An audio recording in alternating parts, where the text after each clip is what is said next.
Let the bodies hit the floor. Let the bodies hit the floor. Let the bodies hit the floor. Let the bodies hit the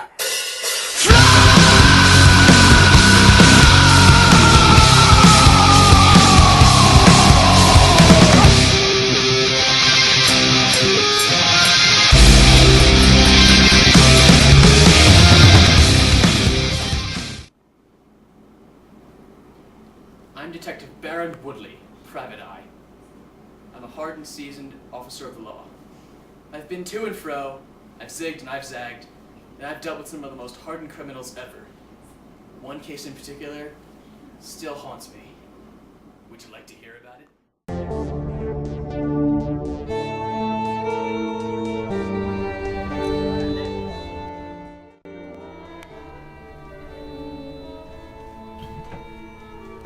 Well, this is a cheery scene.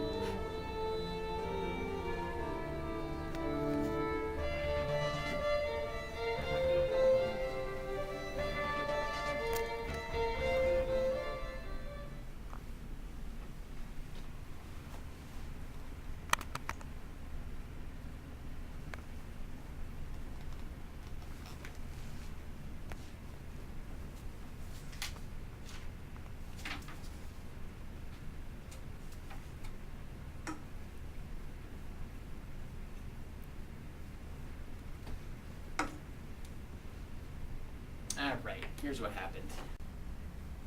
The victim seems to have been studying here last night for her medical license to become a doctor. Well, studying may not be the right word. Cheating's more like it. I can tell by the writing on her arm that she was planning to cheat.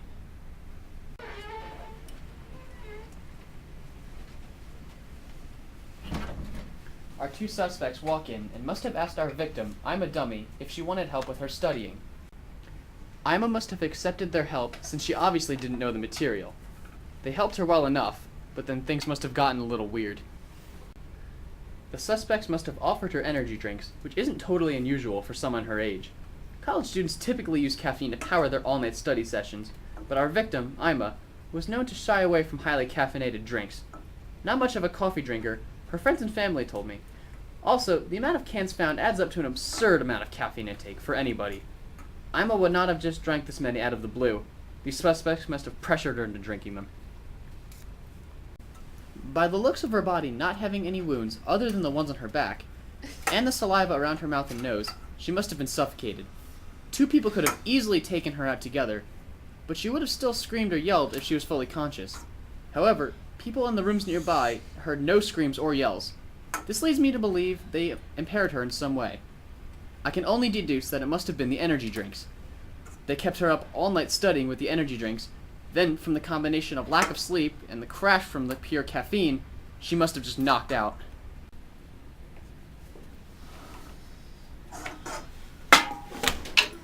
Our suspects must have taken advantage of her sleepy state and suffocated her in a way that shows almost no evidence. They covered her mouth and nose while compressing her chest, allowing no air into her lungs, and she must have died from the lack of oxygen.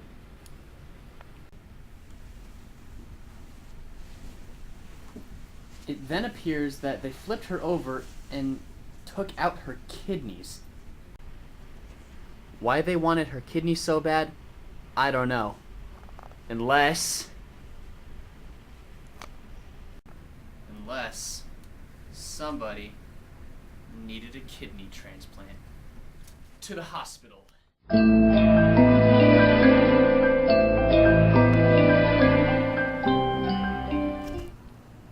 Galloway General.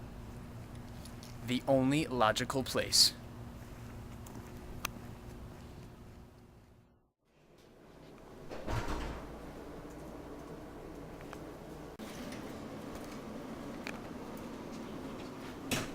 Hi, may I help you? Why, yes, Miss Vichy Swaz. I need a list of every patient in your hospital for kidney transplant today. Oh, I'm sorry, sir. I'm not going to be able to provide you with that list. Ma'am, I am a detective. I have a badge. And a warrant.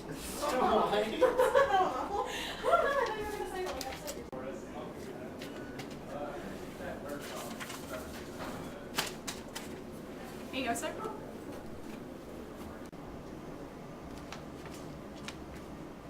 Aha! It looks like there's been just one transplant in the last 24 hours. Little Susie Fluffernutter. The files said that little Susie Fluffernutter was dying from kidney failure with no kidneys available for transplant. Obviously these murders had some kind of heart, because they wanted to save her life. They took I'm a Dummy's kidneys and put them in little Susie Fluffernutter's room. That's weird.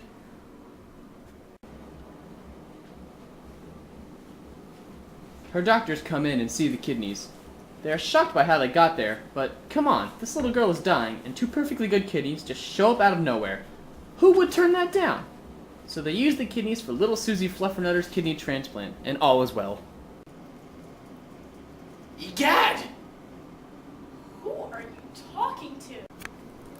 Still, it seems strange that these doctors would use random kidneys without proper authorization. Such malpractice would never occur. Unless... Attention doctors, you're under arrest.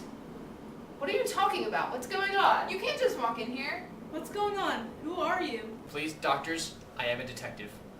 Or should I say murderers? Tell me your real names. Dr. William Hurke. Dr. William Bear. Are you guys really even doctors? You better explain yourselves, gentlemen. I'm interested to see how you got into this. Well, you see, little Susie Fluffernutter over here was dying of kidney failure, and she's an orphan and couldn't pay for medical bills, let alone an organ transplant, and she deserves a second chance at life, even though the circumstances she's been put through.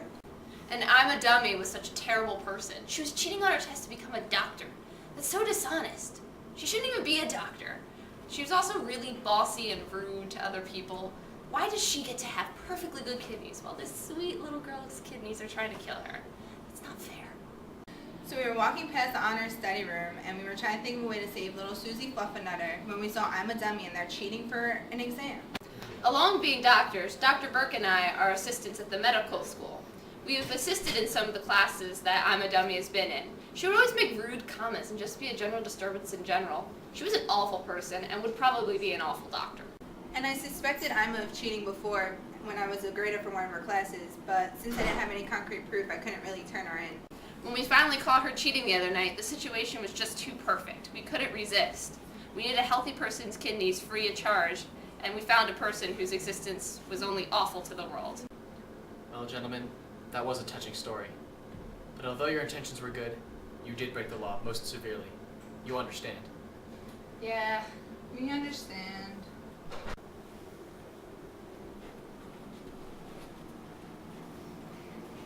Well, gentlemen, in light of recent events, there is one thing we've learned from all this hullabaloo today. Sometimes, I guess cheaters never prosper.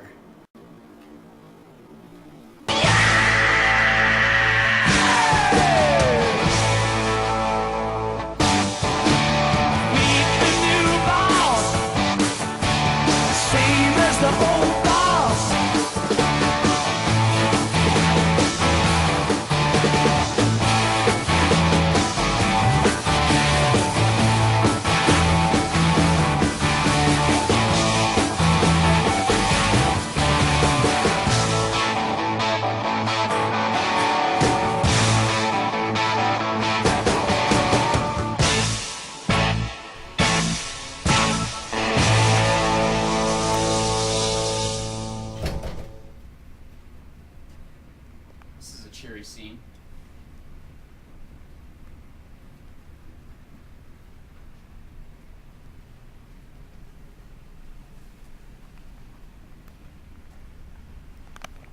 Oh, they took her frickin' kidney!